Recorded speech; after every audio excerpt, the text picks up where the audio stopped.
بسم اللہ الرحمن الرحیم۔ میرا نام فیضان الحق ہے۔ ہم قرآن پاک ترجمہ اور تفسیر کے ساتھ پڑھ رہے تھے۔ اس کے 30ویں پارے سے ہم نے سٹارٹ کیا تھا۔ آج اس کی 15ویں صورت سٹارٹ کریں گے، سورۃ اللیل۔ اس کے تمہیدی کلمات ہیں۔ اس سورہ مبارکہ کا مضمون سورہ شمس سے اس قدر مشابہ ہے کہ یہ دونوں صورتیں ایک دوسرے کی تفسیر محسوس ہوتی ہیں۔ ایک ہی بات ہے، جیسے سورہ شمس میں ایک طریقے سے سمجھایا گیا ہے اور اس صورت میں دوسرے طریقے سے۔ اس سے انداز ہوتا ہے کہ یہ دونوں قریب قریب ایک ہی زمانے میں نازل ہوئی ہیں۔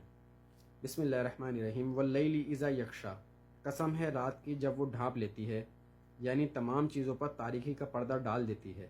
والنہار اذا تجلی، اور قسم ہے دن کی جب وہ روشن ہو جاتا ہے، یعنی رات اور دن اللہ تعالیٰ کی آفاقی نشانیوں میں سے ہیں، جبکہ اگلی قسم کا تعلق انسان کی ذات اللہ تعالیٰ کے انفی نشانیوں میں سے ہے۔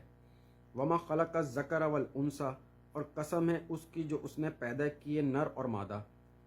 ان قسموں سے یہ نقطہ واضح ہوتا ہے کہ کائنات کے اندر نظر آنے والے تضادات دراصل نظام کائنات کا حصہ ہیں، بلکہ کائنات کا نظام انہی تضاد کی وجہ سے چل رہا ہے، اور ایک جنس سے تعلق رکھنے والی دو متضاد چیزیں باہم مل کر فطرت کے تقاضوں کی تکمیل کرتی ہیں۔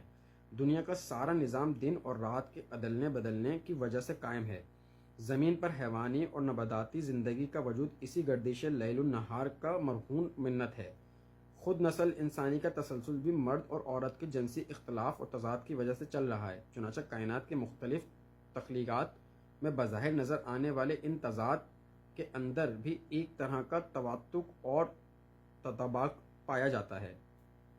اِنَّ سَعْیَکُمْ لَشَتَّىٰ، بے شک تمہاری کوشش الگ الگ ہے، یعنی جس طرح کائنات کی باقی چیزوں میں اختلاف و تضاد پایا جاتا ہے، اسی طرح تمہارے مختلف افراد کی کوششوں اور محنتوں کی نوعیت بھی مختلف ہے۔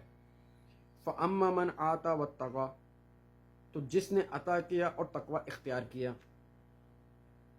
یعنی ظاہر ہے یہ خیر کا راستہ ہے، اور اس راستے کا پہلا وصف یا پہلا سنگ میل عطا ہے یا انفاق فی سبیل اللہ ہے، اور دوسرا وصف یا سنگ میل تقوی واتقیٰ ہے، یعنی انسان کا اللہ تعالیٰ کی نافرمانی سے ڈرتے رہنا، ہر لمحہ برائی کی خاردار جھاڑیوں سے اپنا دامن بچانے کی فکر میں رہنا، اور مسلسل کوشش کرتے رہنا کہ میں کسی کا دل نہ دکھاؤں اور کسی کا حق نہ ماروں۔